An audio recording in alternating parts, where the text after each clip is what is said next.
बिस्मिल्लाहिर्रहमानिर्रहीम। अस्सलाम वालेकुम नाज़रीन, उम्मीद करता हूँ कि आप खैरियत से होंगे। और आज आपको मैं दिली मरहबा किचन में खुशामदीद कहता हूँ, शेफ़ इस्लामुद्दीन। और आज आपको दिखाना चाह रहा हूँ वो है बीफ कुन्ना, क्योंकि मटन कुन्ना तो बहुत बनता रहता है और लोग जानते भी हैं, लेकिन बीफ को भी जानते हैं। लेकिन असल मसला ये है कि बहुत सारे लोगों के पास मटन नहीं बना सकते, तो उनके लिए आज मैं बना रहा हूँ बीफ कुन्ना। और इंशाल्लाह मटन कुन्ना भी मैं आपको बना के दिखाऊंगा। मटन और बीफ में एक ही इंग्रेडिएंट्स होता है, सिर्फ फ़र्क ये है कि बीफ और मटन का। तो आज जो मैं आपको बना के दिखाना चाह रहा हूँ वो है मटन कुन्ना। और मैं बहुत शुक्रगुजार हूँ अपने सामीन नाज़रीन का कि देख रहे हैं और मुझे मैसेज कर रहे हैं और मेरे व्हाट्सएप पे भी मैसेज कर रहे हैं। तो लिहाजा ये कि मैं व्हाट्सएप के मैसेज के तहत ये जो आज कुन्ना बना रहा हूँ, वो व्हाट्सएप पे मैसेज आया था किसी का कि आप मुझे जो है बीफ कुन्ना बनाना सिखाएं। और मैंने कहा बीफ कुन्ना आपको दिखाएं। चलिए आज आपको दिखाते हैं इंग्रेडिएंट इसके क्या क्या हैं। आइए। बिस्मिल्लाहिर्रहमानिर्रहीम। नाज़रीन, आज की इंग्रेडिएंट हमारी ये है जो आपको दिखाता जाता हूँ। ये बीफ मैंने लिया 1 किलो, प्याज मैंने लिए हैं 3 दरमियाने साइज़ की, और आधा कप से ज़्यादा थोड़ा ऑयल लिया है।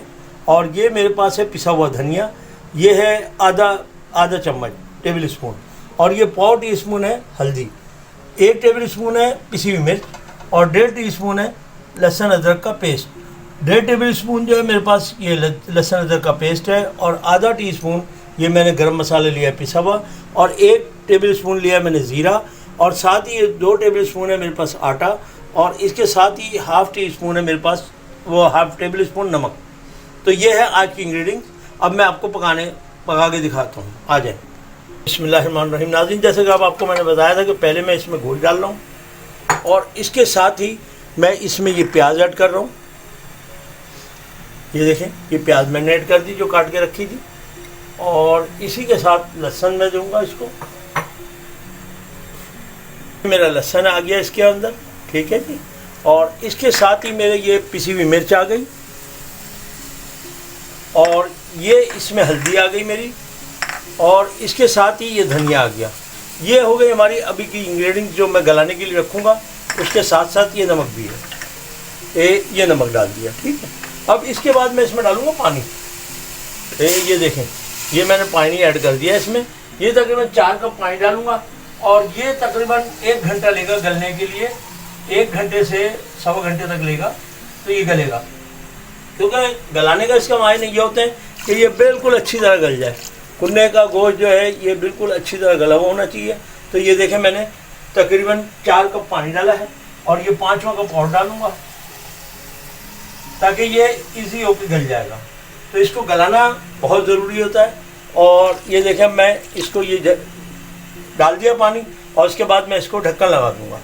ये फिर उसके बाद पहले ये पकेगा थोड़ा, जब पकने लगेगा तो उसके बाद मैं इसको बिल्कुल मीडियम स्लो पे कर दूंगा इसको फायर को, ताकि मीडियम स्लो होगा तो आपका इजी पकता रहेगा, और फिर ये गल जाएगा। गलने के बाद फिर मैं आपको इसका और जो मज़ीद काम है वो मैं बताता हूँ।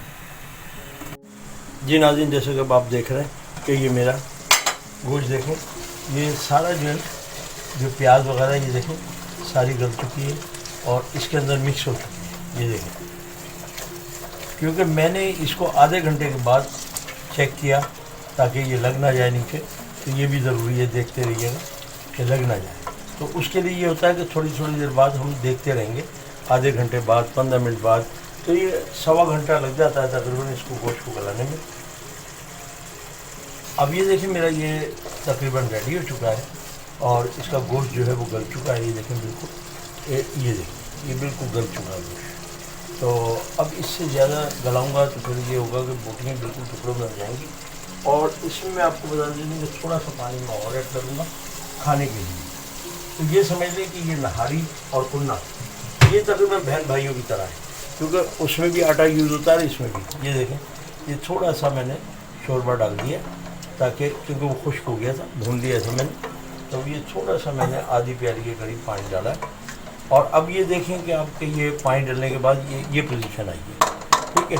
ये थोड़ा सा पक जाएगा, और उसके बाद मैं आपको दिखाता हूँ कि मैंने क्या करा। अब जैसे कि आप देख रहे हैं कि ये मेरा पक रहा है, और यानी कि पानी जो मैंने डाला था वो पक चुका है। ये देखें, ये अभी तक आपके सामने है। उसको मैंने हटा दिया है। उसकी जगह मैंने चूल्हे पे फ्राई पैन रख दिया है और ये फ्राई पैन में अब जो मैंने ऑयल दिखाया था आपको वो ये मैं इसमें डाल दूँगा। ये देखें ये डल गया फ्राई पैन में ऑयल। और अब ये ऑयल गर्म होगा, उसके साथ ही मैं अगला प्रोसेस आपको दिखाता जाऊँगा। ये नाज़रीन जैसे कि देख रहे हैं कि मेरा ऑयल थोड़ा गर्म हो चुका है और इसमें मैंने ये आटा जो मैंने आपको बताया था कि 2 चम्मच लिया है वो ये देखें मैंने इसमें ऐड कर दिया और इसको ये थोड़ा भूनूंगा। ये भुन जाएगा, उसके बाद मैं इसको भी उसी शोरबे में डालूँगा। और उसके साथ मुझे एक चीज़ और डालनी होगी, वो भी मैं आपको दिखाता जाऊँगा। अभी आप देखते रहें। अब ये जैसा कि आप देख रहे हैं कि मेरे आटे का जो कलर है वो ब्राउन वाइट को होता जा रहा है थोड़ा थोड़ा, और थोड़ा सा और होगा। फिर उसके बाद मैं इसमें दिखाता हूँ कि आप क्या करना है। तो ये देखते रहिएगा, इंशाल्लाह आपको बहुत अच्छा कुन्ना बनेगा आपका। ये कुन्ना जो है, जो डिश है, ये है चन्नोट की, और चन्नोट वाले इसको बनाते हैं। लेकिन हम लोगों ने अल्हम्दुलिल्लाह बहुत अच्छे तरीके से होटल लाइन में जाके काम सीखा है, जिसकी वजह से आज मैं हर चीज़ माशाल्लाह बना लेता हूँ। वरना ये जो है सिर्फ चन्नोट वालों का ही कुन्ना हर एक आदमी कहता है चन्नोट वाले बना सकते हैं और कोई नहीं बना सकता। लेकिन अल्हम्दुलिल्लाह क्योंकि मैंने होटल लाइन में हर चीज़ सीखी है जो कि उसका तरीक़ेकार है, उसी तरीके से। अब ये देखें मैं इसमें ये ज़ीरा मैंने ऐड कर दिया है। ये ज़रा थोड़ा इसका हल्का ये ब्राउन होगा, और जब ये हल्का ब्राउन होगा मैं उस सालन में इसको पलट लूँगा। देखें जी ये मेरा हो चुका है, और ये देखें मैंने ये इसको तड़का लगा दिया। ये अब इसके बाद हमने क्या करना है, इसको चला देना है। ये देखें ये अब चल चुका है, और अब ये हमारा ये अभी मैं आपको दिखाता हूँ कि इसकी ग्रेवी भी दिखाऊंगा आपको कि देखें इससे क्या फ़र्क पड़ा। ये देखें कि अब इसमें मैंने ये तड़का दिया है, और ये देखें आप ये ऐसा हो गया जैसे कौरमा होता है, उस तरीके से इसका दाना आ गया है। और बस यही इसका प्रोसेस है। और ये थोड़ा सा गरम मसाला है जो कि मैंने आपको बताया था कि ½ टी स्पून लिया है, ये इसमें थोड़ा सा डाल दिया जाएगा। ये इसकी खुशबू के लिए होगा, और बेहतरीन इंशाल्लाह आप जब पकाएंगे तो पकाएं और खाएं, और फिर मुझे बताएं कि मैं इसका चूल्हा बंद कर रहा हूँ। ये देखिएगा, ये अब मैं निकाल के आपको प्लेट में दिखाता हूँ। अगर आपको ये रेसिपी अच्छी लगी तो लाइक करें, सब्सक्राइब करें, बेल आइकन के बटन को दबाना ना भूलें ताकि आपको लेटेस्ट वीडियो की नोटिफिकेशन मिलती रहे। अब तक के लिए अल्लाह हाफ़िज़।